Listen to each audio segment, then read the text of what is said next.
ایمان کی قدر کرو، ہے اللہ کا شکر ادا کرنا چاہیے۔ میں ایک دعا بتاتا ہوں آپ کو، ویسے میں ایک چوٹ کرنے کے لیے بات کہتا ہوں، آپ نے دل سے پوچھو کہ ہم نے اللہ کا صرف اس لیے شکر ادا کیا ہو کہ اللہ تیری مہربانی تو نے مسلمان گھرانے میں بنایا ہے۔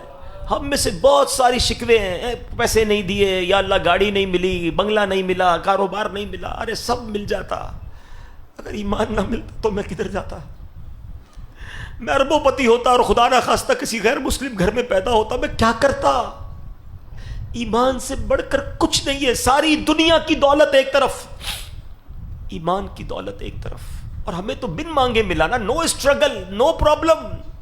پڑھو تو صحیح صحابہ کرام کو، حضرت خباب رضی اللہ تعالیٰ کے بارے میں آتا ہے، ایک بار آپ کی پیٹھ ہے نا، کرتا انہوں نے اٹھایا تو اس پہ وائٹ وائٹ نشان تھے۔ حضرت عمر نے کہا خباب یہ تمہیں کیا ہوا؟ کہ عمر تمہیں کیا معلوم، تم تو اس وقت ایمان بھی نہیں لائے تھے۔ جب میں مسلمان ہوا نا تو میرا آقا مجھے چلتے ہوئے کوئلوں پر لٹاتا تھا، جلتے ہوئے کوئلوں پر ہم بکرے بوٹیاں بناتے ہیں، کبھی سوچا اس پہ کوئی بندہ بھی لیٹ سکتا ہے کیا؟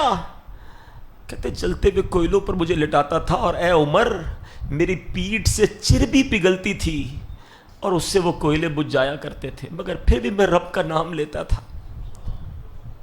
حضرت عمر کہتے ہیں خباب یہ پیٹھ لاؤ، میں اسے چومنا چاہتا ہوں جو اسلام کی خاطر جلائی گئی ہے۔ کیا تکلیف ملی ہے مجھے اور آپ کو ایمان لانے پر؟ کیا پرابلم آئی ہے مجھے اور آپ کو ایمان لانے پر؟ مگر وہ مار کھا کر بھی نماز پڑھتے تھے، ہم اے سی میں اور پنکھوں میں بھی نماز نہیں پڑھتے۔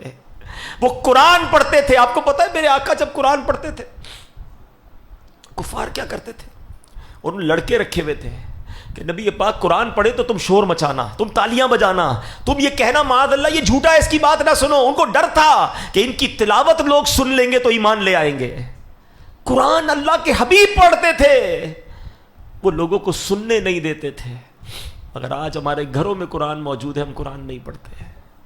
We have to answer for those all things۔ کبھی کہیں تو جواب دینا پڑے گا نا کہ یار وہ لوگ مار کھا کر عبادت کرتے تھے اور ہمیں سب چیزیں میسر ہیں، مسجدیں ہماری گلیوں میں ہیں، اذانیں ہمارے پاس ہو رہی ہیں، مگر ہمارے پاس نماز پڑھنے کا ٹائم نہیں، مسجد میں جانے کا ٹائم نہیں، قرآن کھولنے کا ٹائم نہیں۔ پھر سب سے بڑی بات یہ کہ ایمان کی قدر تو کرو نا یار، اتنا آسانی سے مل گیا تو قدر ہی ختم ہو گئی۔ آج کسی کو احساس ہی نہیں ہے۔ آپ کو پتہ ہے اللہ کے حبیب علیہ الصلوۃ والسلام یہ دعا کیا کرتے تھے، یا مقلب القلوب ثبت قلبی علی دینک، اے دلوں کو پھیرنے والے میرے دل کو اپنے دین پر ثابت قدمی عطا فرما۔ یہ ہم سب کی کہتے ہیں تربیت کے لیے، میرے آقا کا دل مبارک تو وہ ہے جس کے صدقے میں ایمان ملا ہے، مگر یہ سکھا رہے ہیں ہمیں کہ دیکھو ایمان جا بھی سکتا ہے، تھنک اباؤٹ اٹ، سوچا کرو۔ ہاں ایمان مل گیا بہت اچھی بات ہے، مگر یہ ایمان سلامت رہے گا قیامت تک، مرتے تک یہ پتہ نہیں ہے۔ ساری زندگی نمازیں پڑھی، روزے رکھے، حج کیے، اور اگر ایمان پر خاتمہ نہیں ہوا نا، نل اینڈ وائڈ سب ختم ہو جائے گا۔ سب سے مین چیز ایمان ہے، مگر ہم میں سے شاید کوئی ہوگا جس کو ایمان کی فکر ہوتی ہوگی کہ ایمان بھی بچ جائے، یا اللہ ایمان سلامت لے کے جاؤں۔